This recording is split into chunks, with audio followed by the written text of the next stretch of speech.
ಮಾಜಿ ಸಂಸದ ಕಾಮುಕ ಪ್ರಜ್ವಲ್ ರೇವಣ್ಣ ದೋಷಿ ಅಂತ ಪ್ರೂವ್ ಆಯಿತು. ಜನಪ್ರತಿನಿಧಿಗಳ ವಿಶೇಷ ಕೋರ್ಟ್ನಿಂದ ಮಹತ್ವದ ಆದೇಶ. ದೋಷಿ ಈತ ಕಾಮುಕನೇ, ಬೇರೆ ಏನಲ್ಲ. ಆರೋಪ ಸಾಬೀತಾಗಿದೆ. ಪ್ರಜ್ವಲ್ ರೇವಣ್ಣ ವಿರುದ್ಧದ ಅತ್ಯಾಚಾರ ಕೇಸ್ ಸಂಬಂಧ ಕೆಆರ್ ನಗರ ಸಂತ್ರಸ್ತೆ ಕೇಸ್ನಲ್ಲಿ ಪ್ರಜ್ವಲ್ಲ ದೋಷಿ. 4 ಕೇಸ್ಗಳ ಪೈಕಿ ಈಗ 1 ಕೇಸ್ನಲ್ಲಿ ಕೋರ್ಟ್ ತೀರ್ಪನ್ನ ಪ್ರಕಟ ಮಾಡಿದೆ. ಇನ್ನು ಉಳ್ಕೊಂಡಿರೋದು ಕೇವಲ 3 ಕೇಸು. 4 ಕೇಸ್ನಲ್ಲಿ 1 ಕೇಸ್ನಲ್ಲಿ ಈತ ದೋಷಿ ಅಂತ ಪ್ರೂವ್ ಆಯ್ತು.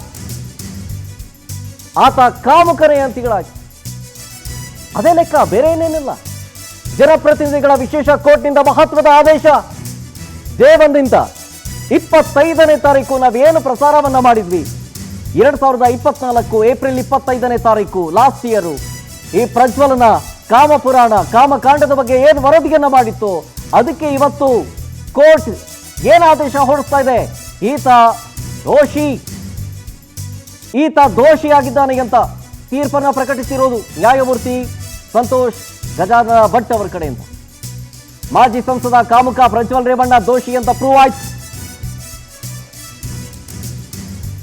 ತೀರ್ಪನ್ನ ಓದ್ತಾ ಇದ್ದಾರೆ. ಈಗ ಗಜಾನನ ಭಟ್ರು ಈಗ ತೀರ್ಪನ್ನ ಓದ್ತಾ ಇದ್ದಾರೆ.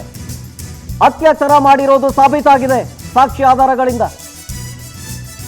ಯಾವ ಕೇಸ್ನಲ್ಲಿ? ಕೆಆರ್ ನಗರದ ಸಂತ್ರಸ್ತೆ ಕೇಸ್ನಲ್ಲಿ ಪ್ರಜ್ವಲ್ ದೋಷಿಯಾಗಿದ್ದಾನೆ.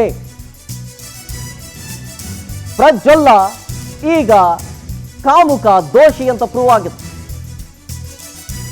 ಅಲ್ಲಿಗೆ ನಾವು ಮಾಡಿದಂತಹ ವರದಿಗೆ, ನಾವು ಫಾಲೋ ಮಾಡಿದಂತಹ ವರದಿ ಇದು.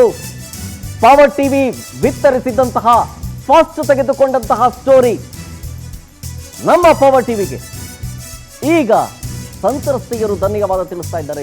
ಜೊತೆಗೆ ಈಗ ಕೋರ್ಟ್ನಿಂದಲೇ, ಜನಪ್ರತಿನಿಧಿಗಳ ಕೋರ್ಟ್ನಿಂದಲೇ ಈ ಪ್ರಜ್ವಲ್ಲ ದೋಷಿ ಅಂತ ಪ್ರೂವ್ ಆಯ್ತು.